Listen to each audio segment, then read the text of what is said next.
Around the clock, a team of dedicated veterinary heroes fight to save lives. Tell me a little bit about what happened. Start some oxygen. Wow, look at that. Basically, they're as full as the stomach gets. We'd be dealing with a very complex surgery. We just don't know what we're going to find in his stomach. Can you bring me a crash box, please? At this stage, his heart rate is so fast, he's in danger of actually having a heart attack. You're still there, my friend. Puppy is at risk of passing away as well. The heartbeat is just not great. Very faint. Come on. The risks are really high. It's not going to be easy. What if we can't get it out? It's Bondi Vet, as you've never seen it before. If we bring this guy back, it's going to be a freaking miracle.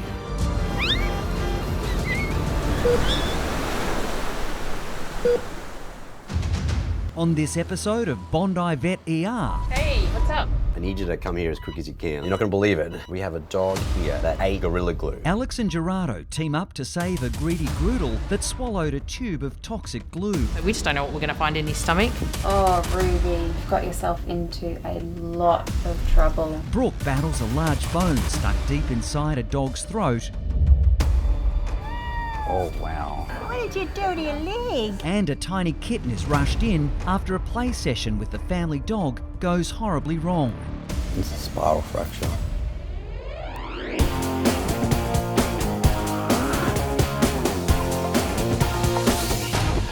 Whoa, that's it there. It's like a rock.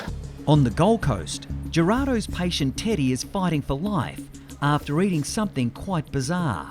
And Gerardo needs to call in reinforcements for emergency surgery. Hey, Trooper. Hey, what's up? Hey, I need you to come here as quick as you can. What's going on? We have a dog here that ate Gorilla Glue. What is Gorilla Glue? It is a super strong adhesive. And it's formed a big ball in its stomach, and it's huge. I will be there shortly. See you soon. Check out the x-ray. This is scarily impressive. Look at that. That's what we're looking at here. The x-ray shows a dilated stomach that's full of the glue. It's quite shocking. It looks like it's formed a ball in there. So you'd really hope that if we could go in there, it may just come out as a ball, but my worry would be that if it's actually stuck to the stomach lining, that we may have to resect part of the stomach itself. I've never seen this before, but I'm not surprised. I've seen dogs eat a lot of crazy things. That's a 10 by 12 centimetre ball. That's not going to be easy to cut out of the stomach. There's a number of things I'm concerned about today. There's the obvious gut obstruction, but there's also a chance that this glue may have perforated the stomach. If Teddy's stomach is perforated, then he would be in a world of trouble. We'd be dealing with a very complex surgery and also an overwhelming infection. Here he is. Oh wow, he's already ready to go. Yeah, the team have got him ready to go.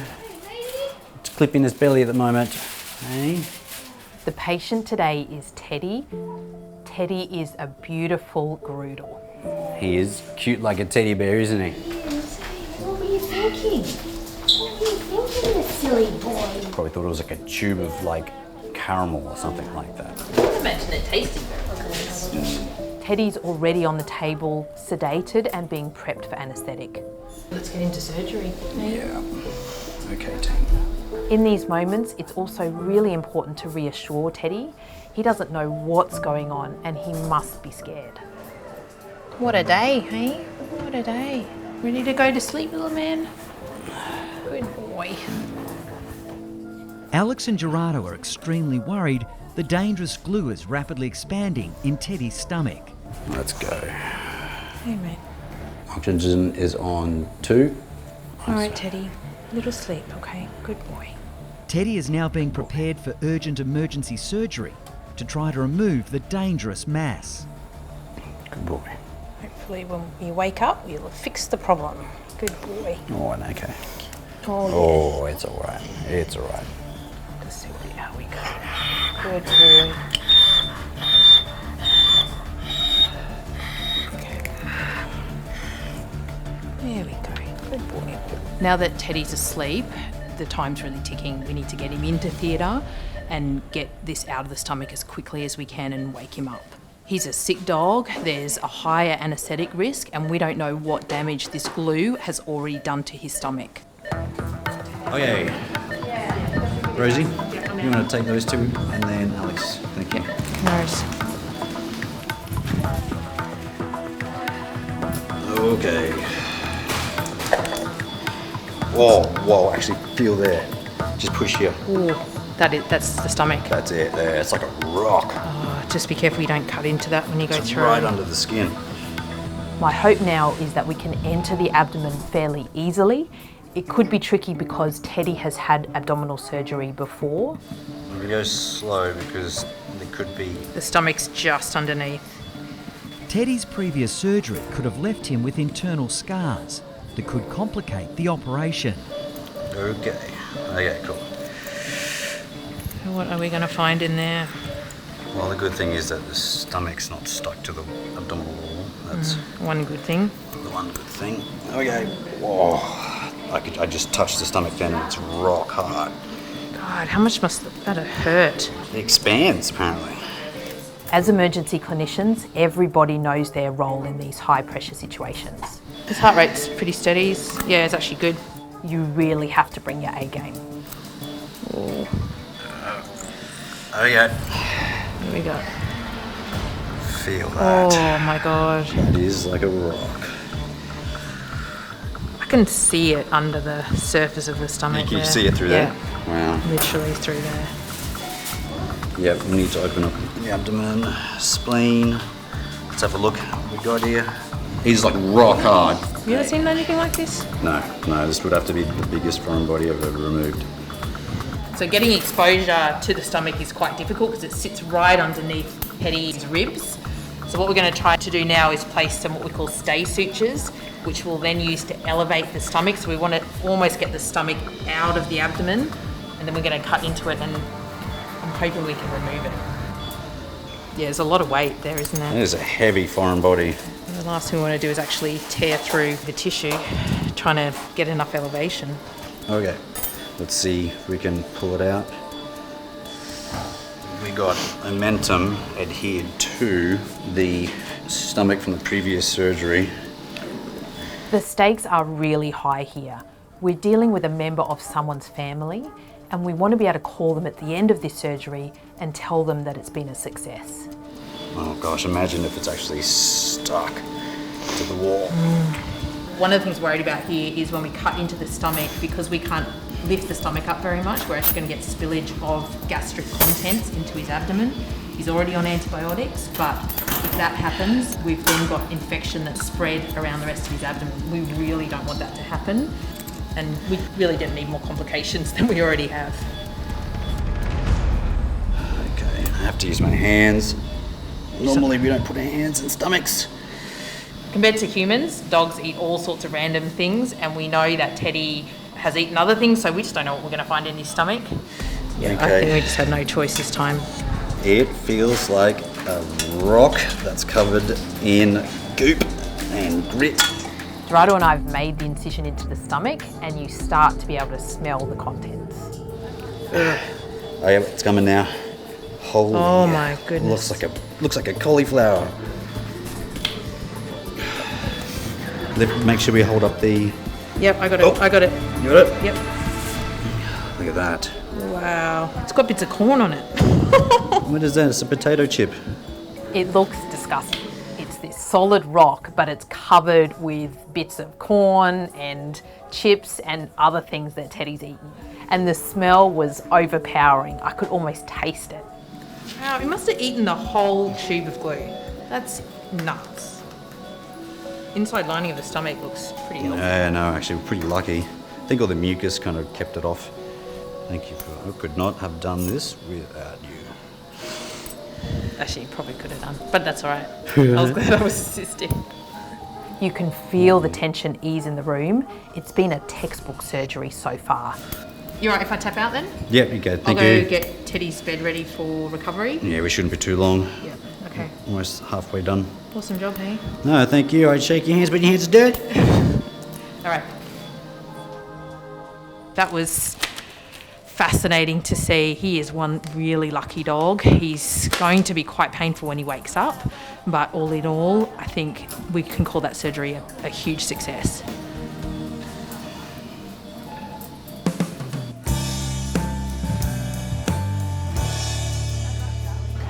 Teddy. Teddy, good man. An hour later, Teddy is finally awake after his life-saving surgery. You standing already? Such a brave man. Teddy has recovered from surgery. Oh, stay still. His belly is a bit sore, but that's to be expected. The team are going to keep a close eye on him and make sure that he is comfortable. Overall, this is a great outcome. You're wobbly, hey? You still got a bit more time recovering, hey? Hey, you're a very brave soul. So you got it all out. So that was number 2, okay? There's no more third time, okay? Can't have a third time. Okay, so I'm gonna head home now. The team's gonna take care of you. So, could be a good boy.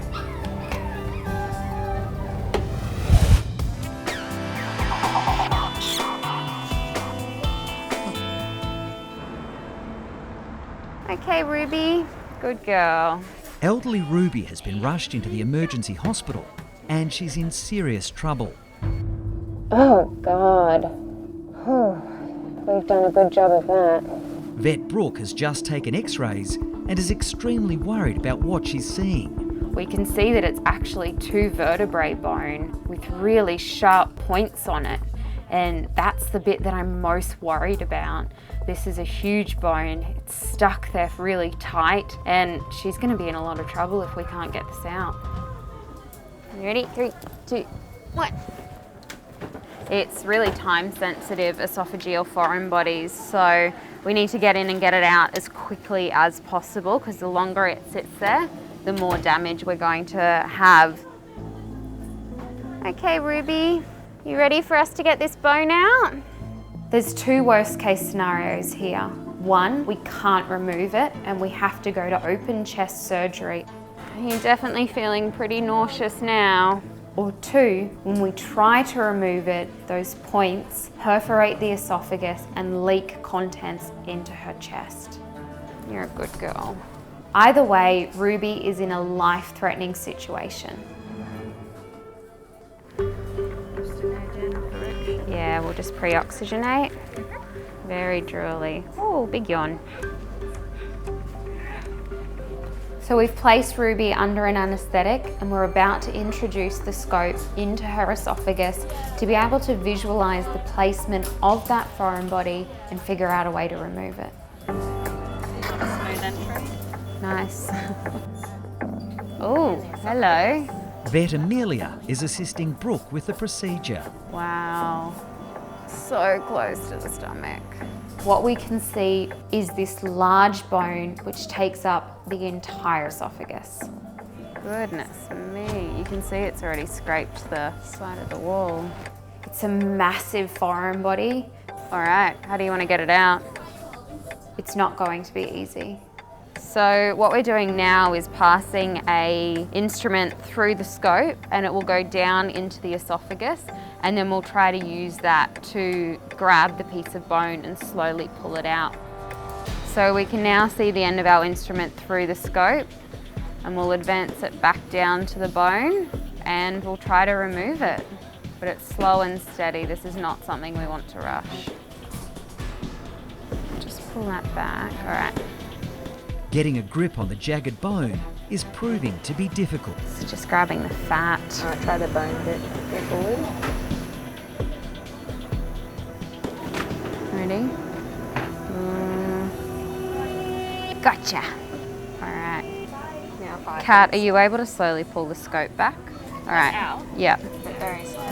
Really slowly. All right. I don't think this is going to be strong enough. Good. Push forward. Hang on, stop. It's really not moving. I can't pull it any further here. No. You sorted? Vet Jeff has now come to help as the team tries desperately to remove the sharp bone. And we're trying to see if it's stuck in the esophagus wall. Why don't you try to grab that bit? Oh. Oh. Stop. I think we need to try to grab the pointy bit so we can maneuver it.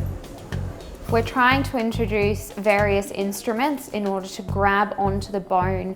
Oh. But it's just not budging. Oh, there we go. All right, keep moving. A bit more air. All right, pull slowly. Is it coming? The bone is moving, but only slightly. Then what's ISO on? What are we seeing? As a team, we are really now feeling the pressure. We know that we have to get her awake from anaesthetic as soon as possible, but the bone is just not cooperating and we are really struggling to gain any ground. This is no longer fun. So we need to change our plan, and fast. Do you want to just push it in the stomach? Best course of action will be to push the bone into the stomach. It's a shorter distance, it will result in less trauma, and it seems to be the path of least resistance. All right, team. All right. Let's save this dog's life. But frustratingly, the bone still isn't moving.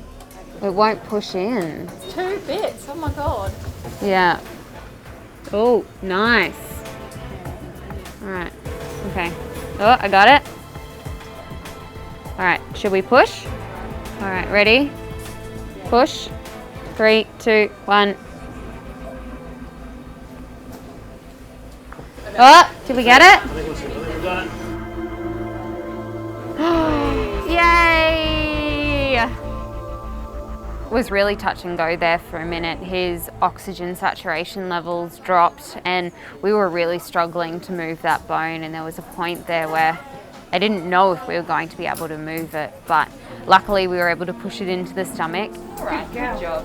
Good girl. And Ruby's stomach will continue to digest the bone just like any other piece of food.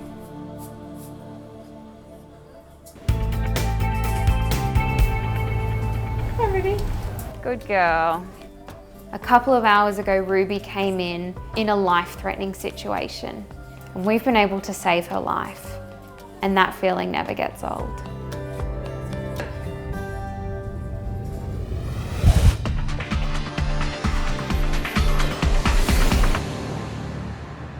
This is George. On the Gold Coast, 7-week-old kitten George has been rushed into Gerardo after his alarmed owners heard him screaming out in pain. George. Come on, little guy. Oh, I oh, know. look at that little meow meow. Hey, Hey, mate. Oh, wow. your baby. George is tiny. He's so cute. Look at those eyes. Shannon and Michael are desperately worried about their precious new little boy. George was playing with the dog. About 5 seconds outside, he just started screaming. He couldn't put any weight on his leg, so I was just sort of hoping it was a bit of a sprain, but was sort of prepared for it to be a little bit worse. These little toesies. Oh, ouch. Okay. Feeling Good up, boy. feeling up the leg here. Good boy. Oh, this is ouch. Oh, ouch. Oh, doesn't like that bit there. When I feel around George's back end, he's very painful on his back left leg, possibly around his ankle, maybe around his knee. It's a bit hard to determine. So what I'm going to do is get him some pain relief and take in some x-rays. Good boy. Oh, best kitty. X-raying such a tiny animal is always risky, but it's the only way Gerardo can determine if the little kitten has simply sprained his leg or if the injury is something far more serious. Hey George, it's time for your x-ray, mate. You ready, mate? You're going to be brave. What's going on? Gerardo is concerned about the possibility of risky surgery on such a tiny kitten. I know. I hope he doesn't have little brokey legs. The last thing you need is a broken leg, George. I think he agrees. I know, it's not fun, is it? Wriggly George will need a sedative for the x-ray, Just a little bit. but controlling the dosage is critical. Too little and the kitten won't stay still enough, but too much could prove fatal. Cheeky. Let me go, I don't like being held. Because he's so small, you have to give tiny bits at a time. Otherwise, the risk here is we give him too much. Okay? We don't want to do that. Okay. You right? Let's have a little look now. Little heart's pounding. I might get him some of that oxygen. Put that Okay, got oxygen on him. There we go, George. Good boy. Put your little head up here. A little mask for him. Okay, here we go. Oxygen. X-ray. Fire. Look at this. Oh, look. No wonder it's sore. Poor little fella. I wonder he wasn't happy about you touching that. No, and no wonder why he doesn't want to use it. Yeah. George, you're allowed to be in pain, mate.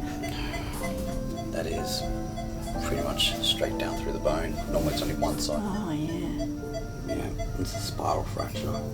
And the only thing that's keeping it together is his little fibula, a little bone on the side, which is acting like a splint, like his own splint. That'll need some stabilization. Patrice, could we set up for bandage, please? Kittens grow rapidly, so George can't be fitted for a cast. Now we're going to apply a bandage to George's leg, and that's going to keep that bone in alignment and help it heal faster. And also keep him from putting weight on it, because sometimes they heal very quick and it could re-break. And we definitely don't want that to happen. Kittens are notoriously hard to bandage. We've got to get at least up to that high. Good idea of splitting it down the middle, hey? His leg's so small. If we can keep this bone still for a couple of weeks, there's a fair chance that his fracture might heal pretty quick, like in a fortnight or so. Surely that has to be enough. He is not gonna like this bandage when he wakes up. How about you take him back and recover him, and then I'll come through with a cone, hey? George will now spend the next few hours being carefully monitored until the anaesthetic wears off.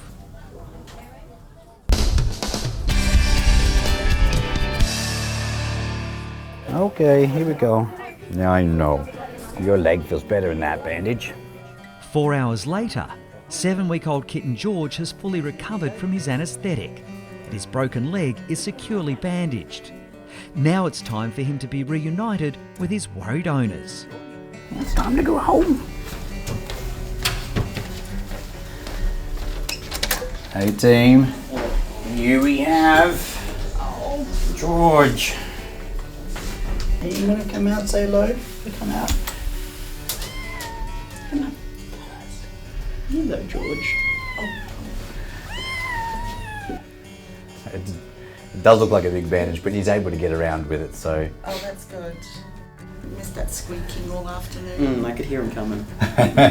He's fine to go home, have food and things, and just got to keep him quiet for the next couple of weeks. If up to 3 weeks, 4 weeks, should be all healed. Okay, thanks, Michael. Thank you. Thanks, guys. Thank you. Hi, I'm Dr. Danny Dusek. If you love our show and want to see more amazing stories from the Bondi Vet team, just hit the subscribe button. Click that little notification bell and we'll see you for our next video.